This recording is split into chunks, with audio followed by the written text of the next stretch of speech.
Have you ever, stumbled upon something old? Maybe a faded photograph tucked away, or, I don't know, some little toy gathering dust in a drawer. Something seemingly insignificant. Yeah, exactly. And you suddenly feel this wave of emotion, something that feels way bigger than the actual object itself. Oh, absolutely, that unexpected tug. It's like a sudden welling up of something you can't quite put your finger on, you know? It's a really fascinating experience, isn't it? How these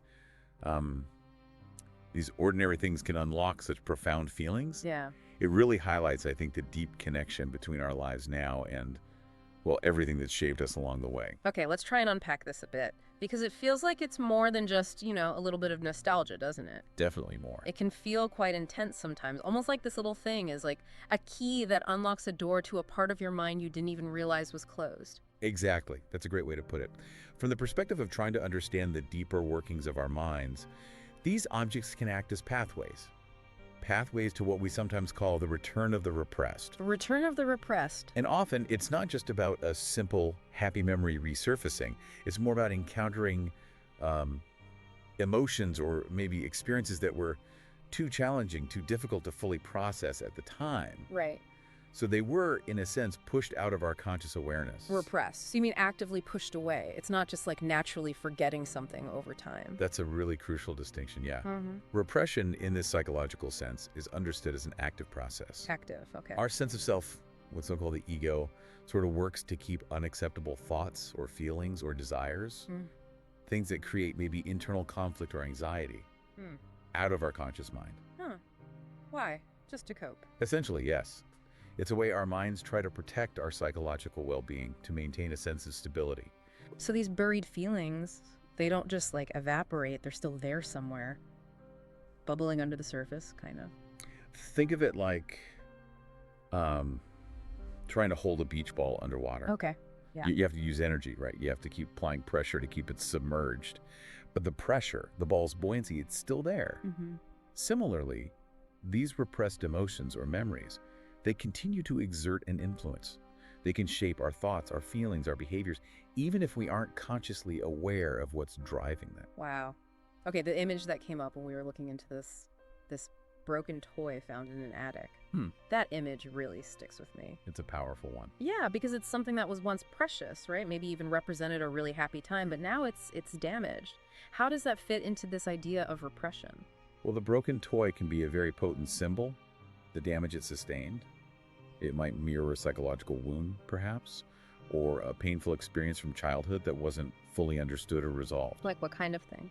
Maybe the child felt completely helpless when the toy broke, or perhaps the breaking itself was connected to a moment of significant disappointment or loss or even anger. The toy then becomes, in a way, a container for those feelings. Feelings that couldn't be fully grasped or, dealt with effectively back then. And finding it years later, as an adult, it's like you're re-experiencing that unresolved pain or that feeling. Precisely, or at least the echo of it.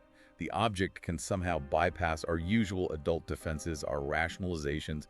It triggers the emotions that were originally tied to that experience, whatever it was surrounding the toy breaking. Even if you don't remember the exact moment. Exactly. Even if the conscious memory of when or how it broke is fuzzy or maybe even completely gone, it's like a direct line back to that earlier emotional state. So what you're saying is, this feeling I might get isn't just about, oh, I miss this toy. It could actually be my mind's way of revisiting a moment where I felt, powerless, or experienced a loss I didn't really get closure on back then.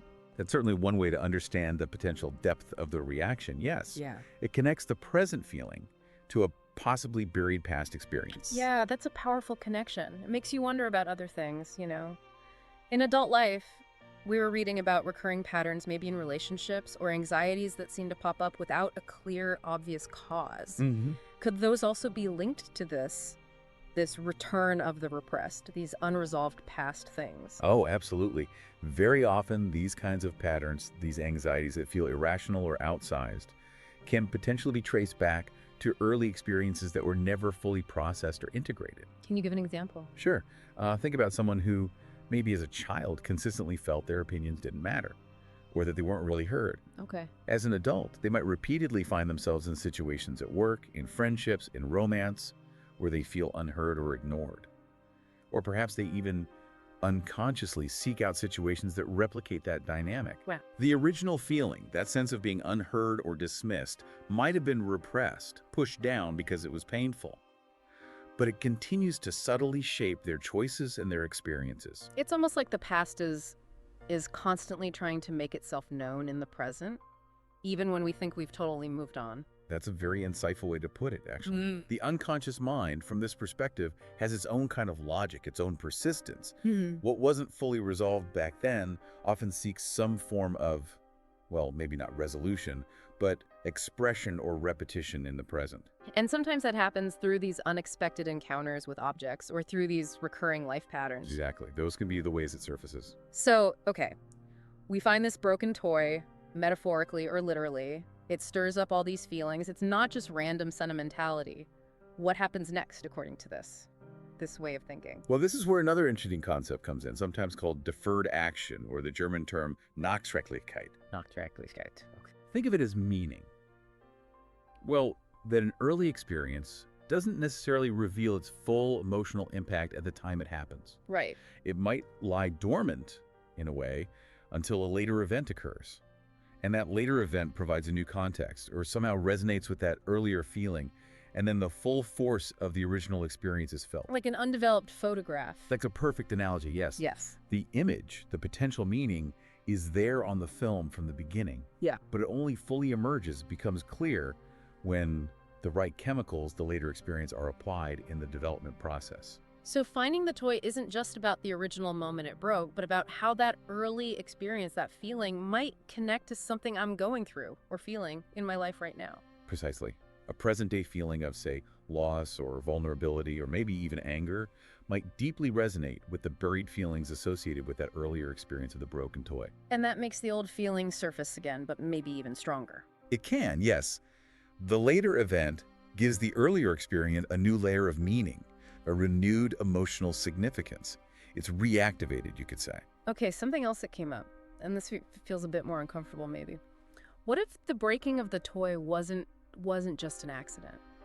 How so? What if it was like an expression of childhood anger or frustration, something the child did themselves? And then maybe that anger or the act itself was repressed because it felt bad or forbidden. Ah, yes, that adds another really significant layer of complexity, doesn't it? It feels like it. If the breaking was, perhaps, an acting out of an emotion deemed unacceptable, like intense anger or jealousy, the child might have then had to repress not only the feeling itself, but also the memory of the act. Why? To avoid feeling guilty or getting punished. Exactly. To avoid the internal conflict of guilt or the external consequence of punishment. The broken toy then becomes a symbol not just of loss, perhaps, but also that original unacknowledged aggression, maybe turned inward as guilt.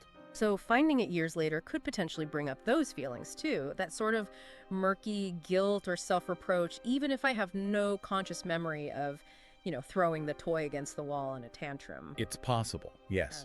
The emotion might resurface not as a clear memory, but perhaps as a general feeling of unease, or maybe inexplicable self-criticism, or a sense that something is wrong but you don't know what. Yeah. The object acts as a tangible yet ambiguous reminder of that buried conflict. Wow. Okay. And then there's the idea of resistance.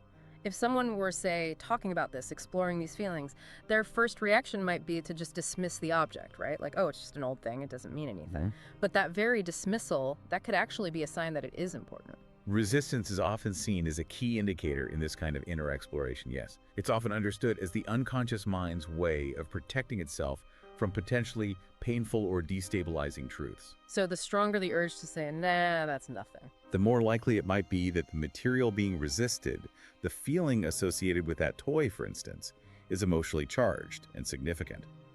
A very casual, dismissive attitude might, paradoxically, point towards the very emotions or conflicts you're trying hardest to avoid confronting. It's a bit of a paradox then, isn't it? The things we most strongly try to ignore or push away might actually be the very things we need to look at to understand ourselves better. That really is the crux of it from this psychoanalytic viewpoint. Repression. While it can serve a necessary defensive purpose at certain times in life, it can ultimately come at a cost. What kind of cost? The cost of authenticity, perhaps. A sense of wholeness. By burying aspects of our experience, aspects of ourselves, we inevitably become somewhat disconnected from those experiences and the emotions tied to them. We might feel alienated from parts of ourselves without knowing why. But they don't just go away. No. As we've been discussing, these buried fragments, these repressed elements, they don't simply vanish. They persist, they continue to exert an influence, and they often seek recognition or expression in these indirect ways we've talked about. So, revisiting these broken toys from our past, whether they're actual objects we find, or maybe just recurring feelings or patterns, we notice it isn't just about dwelling on the past or, reliving pain for no reason. Not at all, ideally. It's more about understanding those hidden parts of ourselves and maybe integrating them somehow into who we are now. Precisely. It's about moving towards a more complete, a more authentic understanding of ourselves. Acknowledging all facets of our experience, even the difficult, uncomfortable, or broken ones. That sounds like it takes courage. It certainly can take courage, yes, to face what we've perhaps spent a long time avoiding. But the potential reward is significant. Greater self-awareness, maybe less internal conflict, a richer sense of self. So these broken toys, they aren't just junk from the past, they're potential keys. They can be seen as keys, yes. Keys to unlocking hidden parts of our own stories, our own inner landscape. Recognizing their potential significance, paying attention to the feelings they stir up, is perhaps the first step towards a more integrated and understanding present. That leaves us with a really powerful thought to mull over, doesn't it? What broken toys might exist in our own lives? What stories might they hold? And yeah, what courage might it take to actually rediscover them, to look closer? It really does feel like this could be the beginning of an ongoing personal journey. Just understanding ourselves a bit better. It is very much an ongoing journey. Exploring our inner world isn't usually a one-time event. It's more of a continuous process of discovery, understanding, and integration. By paying attention to those seemingly insignificant moments, those objects, those recurring feelings, and the emotions they evoke, we really can gain invaluable insights into the hidden depths of our own minds.